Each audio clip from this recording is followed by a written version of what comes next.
Good morning, everybody. Good evening if you're watching this in somewhere else in the world. Today I'm joined by the fantastic Dan Hartshorn. Have I pronounced that right? Right. Yeah. And obviously today we're going to talk about the accident that meant that you're missing an arm. Is it? Yeah. Yeah. And obviously how you suffered through mental illness and then your journey to recovery. But before we get to the serious bit, I want to ask you, who is Dan? I'm just a normal guy, I have a family, where I worked. Just a normal job bogs, Okay. So tell us a bit about your childhood then, going to school and that. I had a great childhood. I had great parents, lots of holidays and stuff like that. I enjoyed school, lots of friends. Tell us a bit more about these holidays then. Where did you go? Oh, we went all over. We've been Spain, Greece, America. I really enjoyed the holidays we had in Cornwall because I was really young then. I have memories. Yeah. Good memories, yeah.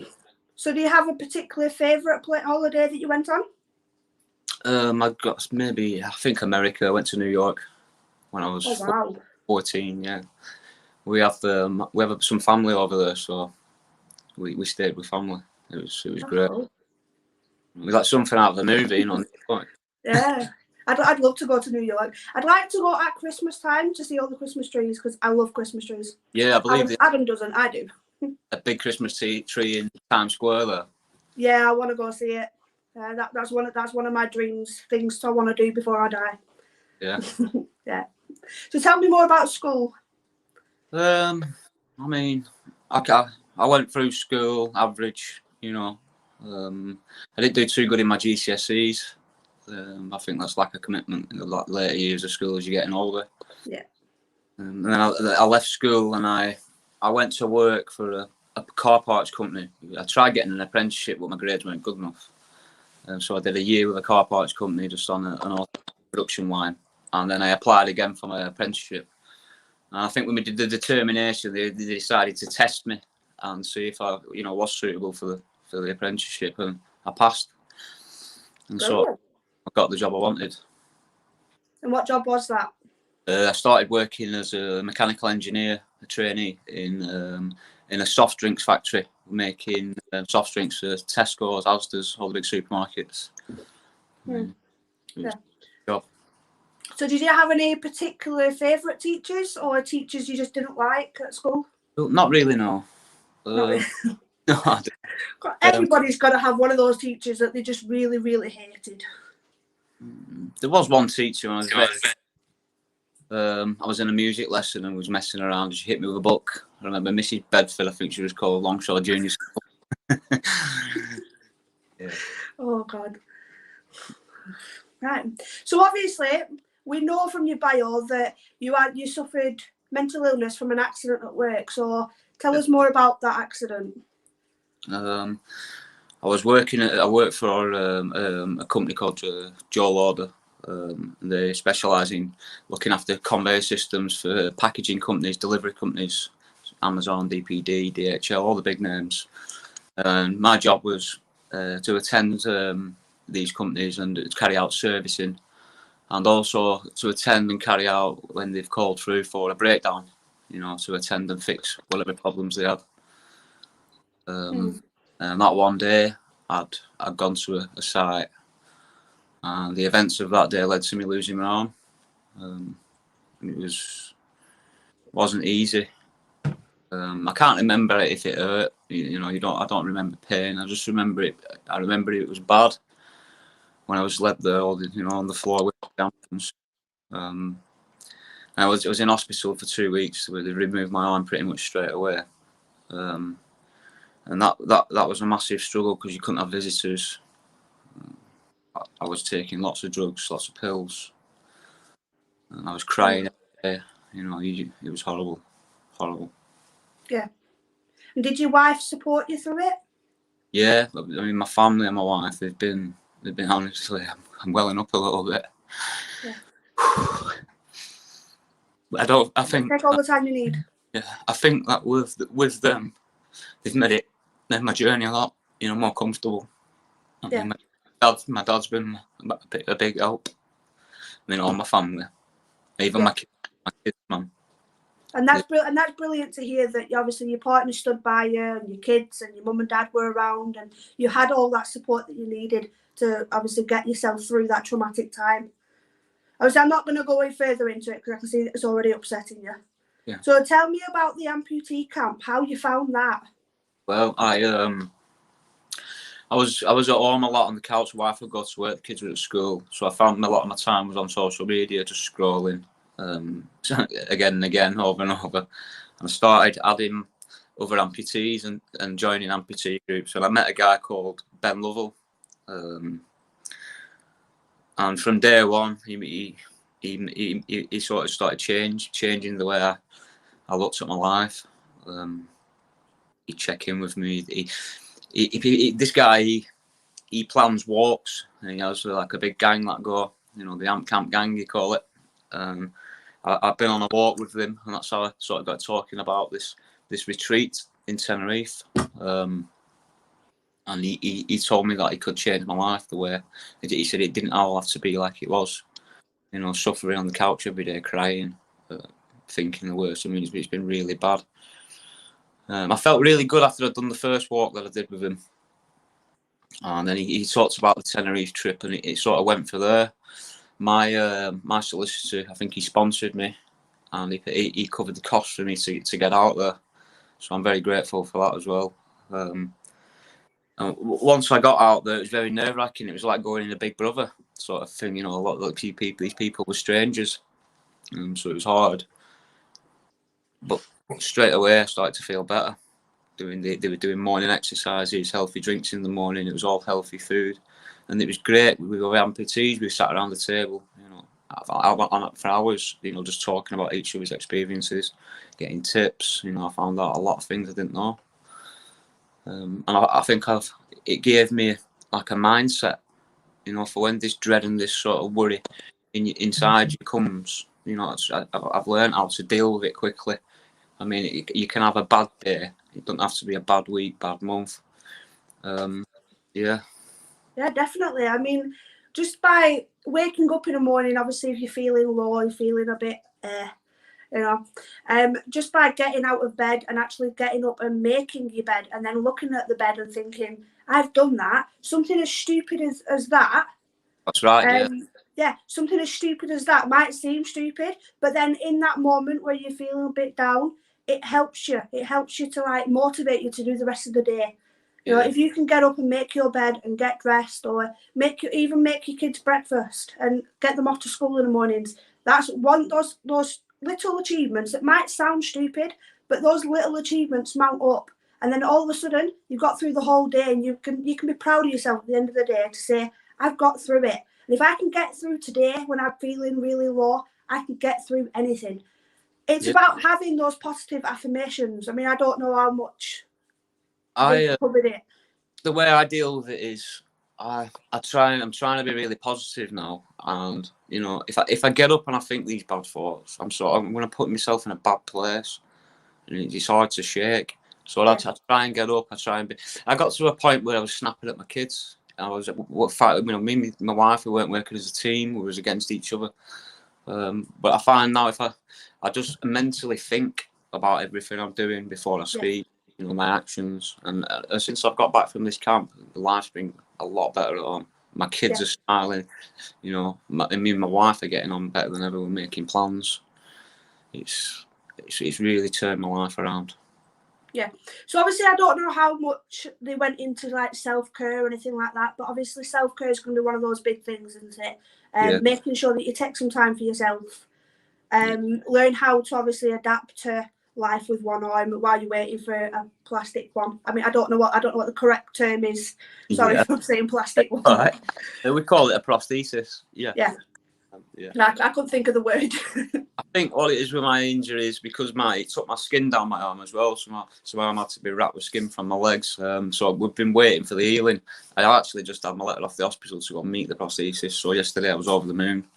You know, I'm on a high because I know I'm going to start moving. It's a long process, and I feel like if I get an arm, I mean, that'll make me feel even more better, even better. And I bet when you do have your prosthetic one, it'll boost your confidence, because again, you can get back to doing those things, giving your kids a proper cuddle with two arms again. It's probably going to feel amazing to you. Yeah, it is hard. I think the body image as well, that affects, I think, anyone. I mean, you do. Body image is a massive thing, and obviously, having a negative mindset about the way you look really affects your mental health. Yeah. And that's not just with adults. That's for anybody. At the start, I used to put covers over my arm if I went anywhere, because I didn't want people looking and staring. Just it was daunting. It made me anxious. It wasn't a nice feeling. But now I sort of show it proudly, because that's who I am. I can't keep dwelling on what's happened. It's happened, and now I've just got to move forward. Exactly. You can't change what's happened in the past, but you can not let it affect your good moving forward. No, yeah. So I've got plans in my head. I've got a sort of a plan. That's where I see myself. Well, then tell us more about these plans. Where you see yourself in the next 12 months, 5 years? Well, maybe in the next 12 months, I hope to start fundraising to help other people that are struggling mentally, struggle from trauma, other amputees. I'm going to try and do walks, all sorts of things I can do. I'm going to do sort of sponsored events like a one-arm pull talk, things like that. I'm just going to keep busy, and along the way, I'm going to help some people. That sounds amazing, yeah. It's something it's something I would never have been able to do. Working 50, 60 hours a week and having a busy family life. The time was there was no time in my life to do anything else. But now everything's slowed right down. I think it's going to help me get my story out there, and I'm sure that it's going to help other people. Yeah. So in a way, having your accident has obviously slowed your life down to the point where now you can spend more time appreciating the time that you've got with your wife and your children. And obviously now, you're going to be moving into fundraising, raising awareness, helping others.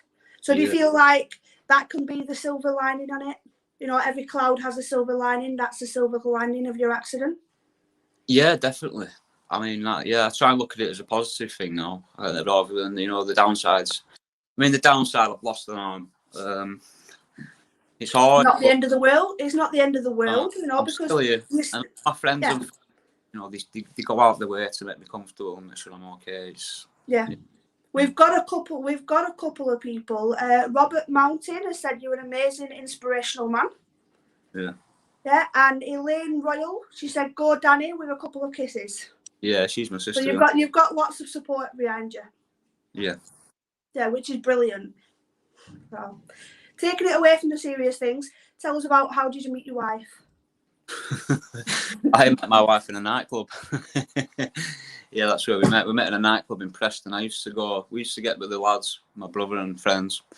And we used to, we start off in a pub in Blackburn and we used to get a minibus to Preston. Preston was always a better night out. And I met Debbie there. I met her the first night I met her, we chatted, got to know each other.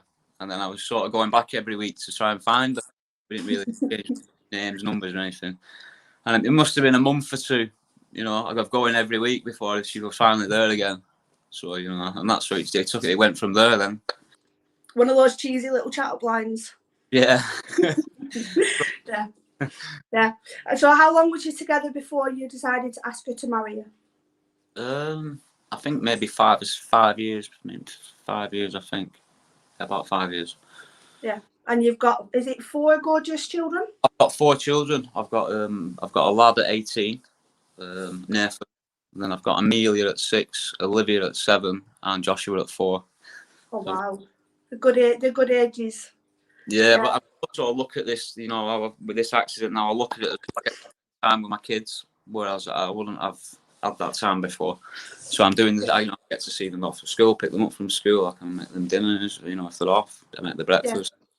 So yeah, it's great. Yeah. And you know what? And that's one of the things that the kids are going to remember growing up. When obviously they're all grown up, they're going to realise that, yeah, all right, Dad lost his arm, but he spent a lot more time with us. He made more time for us. And that's what's going to be special to them. They're not going to bother about your arm. No. All they're going to think about is the time that they spent with you. And the smiles on their faces, the smiles on your faces. Yeah, they're smiling. My little boy, he's only 4. He'll come. I'll be sat on the couch. He'll come over and he'll ask how I am, and he'll ask me if he can touch my arm. He will sit there and stroke it. I think it's his way of him showing me that things are okay, you know. And they've accepted it really well. Yeah. And that's always good. And that's always good because obviously things like that can affect kids. You know, but by you being a role model and saying that, yeah, all right, this has happened, but I'm not going to let it affect my life. You can be a positive role model for your children that no matter what life throws at you, you can always find a positive. You can always stand up and move forwards. That's right. You've got to do. Exactly, because it can help them. It can help them build resilience for in the future, for future life events that could happen to them. Yeah, and you know, obviously, I hope and I don't wish any danger on your kids. You know, happy, healthy kids for the rest of their lives. Yeah, it just goes to show as a family we're getting through this, you know. Yeah. It's easy, but we're getting. Yeah, which again, obviously, is absolutely brilliant that you've got that support network around you, because obviously a lot of people, and I'm sure you've met some that might not have the same support as you. Yeah, that's right. Yeah, so I'm going to share this video just so people can see that there is life after any sort of trauma or any sort of anything that affects you mentally. You know, you can get past it. You can. Yeah. And I noticed that obviously you mentioned Blackburn, which isn't far from me. Right. Yeah, I grew up in. That's where I'm from. Yeah. Yeah. So I think, you know what, I think it'd be lovely to meet you one day in person. Obviously, when you come out of self-isolation. Yeah, that'd be great. I could come. We'll have a coffee and have a chat. Yeah. Yeah, meet up. Even let the kids meet up. Yeah, that'd be great. It's great. Yeah. A lot of this is happening, you know, since my accident. Now we're getting out there, you know, meeting people, new people. I'm seeing my family a lot more. I'm in a much mentally better place, you know, since I've been on that camp. If I'm honest, you know, I recommend that camp for anybody. Yeah. So tell us a bit more about this camp then. Where can people find it? Right. Well, you can search on Instagram. You will find the AMP Camp Retreat on there, and you can always look and search a guy called Ben Lovell. Yeah, I see him as the guy that picked me up and got me where I am right now. He got me in mind he's given me a sort of a good mindset, and you can find him on Facebook. And if you message him, you know, he answers all his messages. I know he does, because he's I know he's on his phone a lot because he's out there raising awareness and he's doing good things. That's where you can find. What you're gonna have to do is link me and this Ben Lovell up, and we can come on and do a chat just like you and me have. Yeah, I think he'd be up for that. Yeah. And Robert Mountain has put another message up. I'm on the right road, and what you're doing is amazing. Thank you, Robert. You know, thank you, man. I feel I need to do this. It's like, don't know. I think it's giving me a purpose right now, and it's for a good cause, man. And I think I'm going to stick with it. You know. Yeah, definitely stick with it. Elaine Royal has put a message up for you as well. AMP Camp has really done you the world of good. You are very different and open now. Keep up the concept. Yeah, Elaine. I seen Elaine yesterday. She came with my mother-in-law, Sue. You know, and I think we're going to do that once a week. And it's great. And we can talk. Elaine's into meditation and all that sort of stuff. She's great for me. She's got great advice always. Yeah, so I'm very grateful. If you're into meditation, Elaine, I'm into it as well. Maybe we can do a podcast about it together. Please feel free to get in touch. Yeah, come on, Elaine. Sure this. Yeah, and anybody else that wants to jump on and talk to me about anything, give us a message on Facebook, The Mental Health Warriors. Feel free to share this with your AMP Camp friends. If any of them want to come on and talk to us about their story to raise awareness, just like you have. Yeah, I'm gonna sort of, when I'm out there doing my thing, reaching out and talking to people, I'm gonna mention you guys. You know, I will link you guys up. I'll link you up with as many people as I can. You know, so people can get on here and maybe share their story if they feel like ready to. Yeah. If you mention our page, The Mental Health Warriors, we are on Facebook, and obviously on YouTube we are The Warrior TV. So yeah, thank you for joining me this morning, Dan. Yeah, thank you. I'm just grateful you give me the chance to, you know, do my story. It's not easy doing something like this, but I feel like once you've done it, you know, it can only get better from there. Yeah, life is going to get better now. Yeah. There's a great song, Demi Lovato, Warrior. We love that song. I've got it as my ringtone on my phone. But give that a listen to, because it is a great song, and obviously you now have earned yourself The amputee warrior. I might use that. I'm calling myself Danny One Arm at the minute. Yeah. But, Well, any little nicknames like that help you cheer up, then yeah. But that's got a better ring to it, yeah. Yeah. Right, well, thanks again for joining us, Dan. Please feel free to join me later on at Nap. He is a mindset coach all the way from Australia. It'll be the first time that I'm speaking to Australia on my own, because last time I was with Adam. Wow, cool. What time's that? 1 o'clock. 1 o'clock, yeah, I'll tune into that. Yeah. And then at 6 o'clock, I've got Loren Harris. We've got a catch up from him. Last time he was on Warrior TV is with Adam, so it's my first time talking to him. Okay. Yeah. Share this for awareness. I know, Dan, you probably will do. Yeah. Yeah. All right. And thank you, everybody, for joining in. Thank you all for all the comments. Thanks to Adam for sharing onto Facebook. And we'll see you all later on. Okay, thank you. See you later. Bye. Bye. Bye.